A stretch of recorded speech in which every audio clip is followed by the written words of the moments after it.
Every day of our lives, we're on the verge of making those slight changes that would make all the difference. Mignon McLaughlin. And my friends, those slight changes that make all the difference, what are they?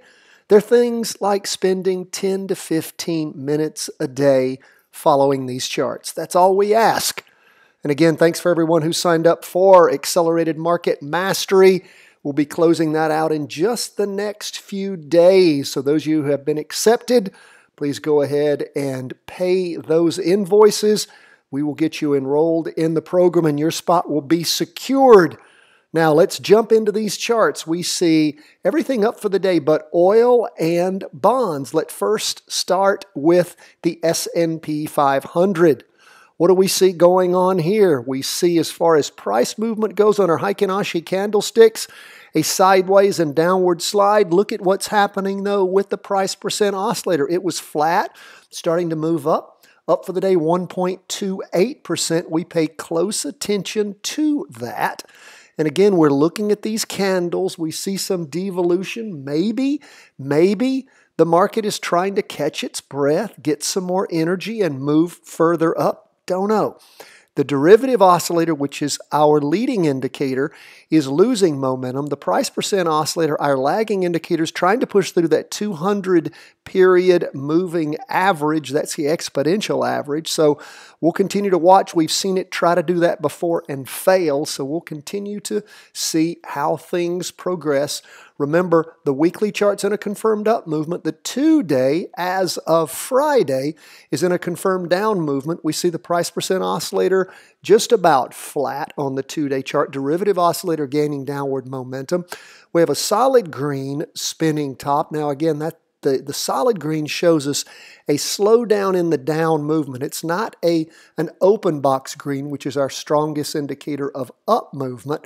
But again, that price percent oscillator still tracking ever so slightly down. Derivative oscillator gaining downward momentum.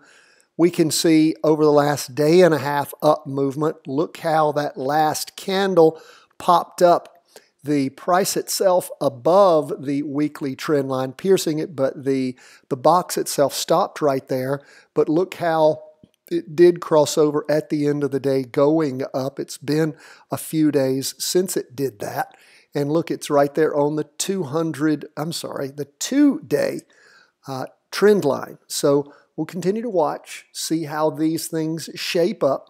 It's going to keep going up, or is it going to die and roll back over? We don't know. But you know, the beautiful thing is we're not professional traders and we don't have to trade.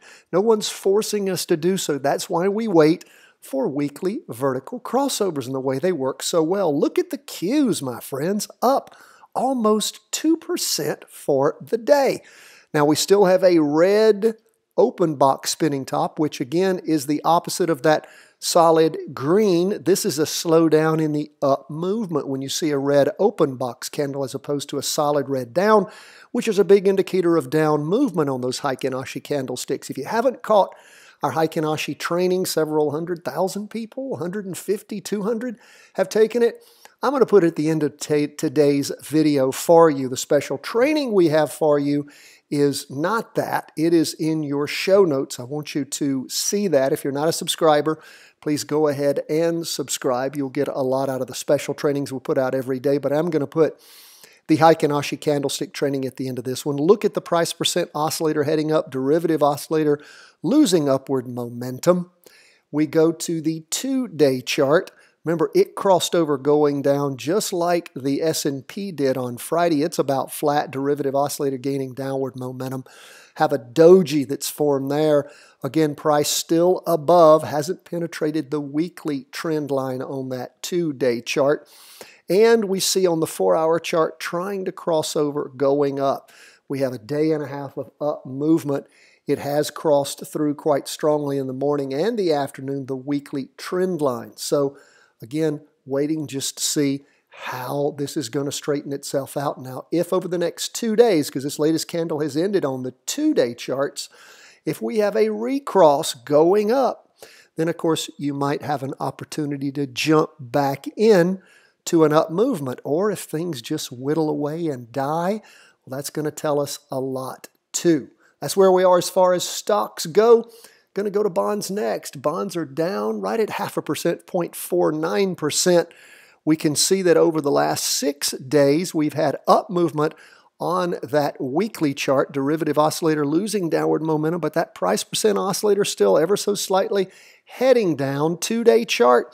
Remember, it crossed over going up when the S&P and NASDAQ 100 crossed over going down. We see a slowdown in the up movement with that red open box candle derivative oscillator heading up. Price percent oscillator about flat, heading up a little bit.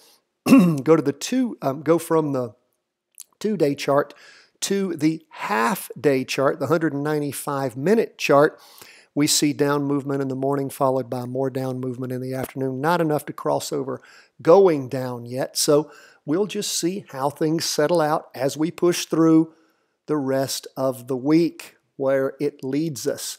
Now we leave bonds, go to gold. We had the weekly vertical crossover going up at the end of this last week, ever so slightly pulling away from the red signal line, up 0.44% for the day. Green open box candle, no wick on the bottom, wick on top. Price percent oscillator is, like we said, going up. Derivative oscillator has gone green so far for this week. We look at the 2-day chart, and of course it crossed over at the same time as the weekly going up, and a green up candle reaching a higher high. The high on the prior candle, let's just verify that, 166.56. 167.99. So yes, moving up higher. And we look at the 4-hour chart. It's about flat on the price percent oscillator, up in the morning. Really the main movement was in the morning, a little bit of a pullback there in the afternoon.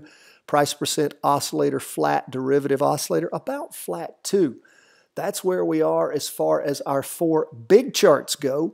If that's what you tune in for, we are done with that. Thank you so much for joining us. If you haven't purchased our book, Charting Your Way to Wealth, 2nd edition, autographed copies are available. Follow the link in your show notes wherever you may be hearing us. If you're listening to our podcast, please check out the show notes there. If you're listening to us watching us on YouTube, great. If you get our daily market review, you'll see them in your show notes there too. And if you're listening to us, watching us on YouTube, do go ahead and subscribe at the bottom right-hand corner of the screen. Let's finish up with Bitcoin. What do we see going on there? Well, on the weekly chart, Bitcoin was up 0.99% for the day, so just under 1%. We still have a red down candle forming. Price percent oscillator heading down, still positive, hasn't crossed over. Derivative oscillator positive, but losing momentum. Go to the 2-day chart. Continuing to trundle down, derivative oscillator gaining downward momentum, price percent oscillator heading down. The 2-day candle hitting about the same bottom that the prior one did. And as we go to the half-day chart, that's where you can see that sideways slide and a little bounce off occurring. Still negative on the price percent oscillator on the 4-hour chart, but heading up, derivative oscillator losing downward momentum. So we'll continue to see how Bitcoin sorts itself out. It's going to need to cross over on that 2-day chart to give you a recross to get into any up movement, or it's just going to keep heading down and pull that weekly down with it. We go to real estate. Real estate up for the day, 1.19%. But what do we see here? Well, we're going into a second week of a red down candle so far, 2 days into the 5-day candle. Derivative oscillator losing momentum, but look at that price percent oscillator. It had been flat, trying to head up a little bit. What do we see on the 2-day chart? Well, of course, it crossed over when we had all those 2-day crossovers last Friday going down. It still is a slowdown in the down movement. Price percent oscillator not quite flat, still heading down. Derivative oscillator gaining downward momentum. And we see that 4-hour chart crossing over, going up at the end of the day. So we're just going to have to wait and see how real estate sorts itself out. Weekly, still up and trying. 2-day down. Going to have to see a 2-day crossover going up before we have any hope of any continued up movement there. Or the 2-day will just keep moving down and pull that weekly over. And of course, that'd give you a chance to short real estate in a practice trade. Lastly, we go to oil. What do we see? We'll start with the weekly chart. It's still trying to cross over, going up. Now, again, you can see how weak it is. It's not reached the high that it did the prior week, down for the day 0.74%. So again, 0.75% down for the day. Derivative oscillator gaining some upward momentum. Price percent oscillator trying to move away from the red signal line. We'll see if that ends up being a cross at the end of the week with continued down movement. It might not be. 2-day chart, again, trying to pull away from the 200-period moving average line. Leading indicator, the derivative oscillator continuing to lose momentum. Really just sort of a big sideways slide going on, but we'll keep watching. And the 4-hour chart, just not enough momentum to cross over, going up. That's where we are, folks, as we end the day. Thank you again for being with us. If you are interested, seriously interested in the Accelerated Market Mastery course, we need to hear from you before it fills up. God bless, my friends. All the best from the whole team at Charting Wealth World Headquarters.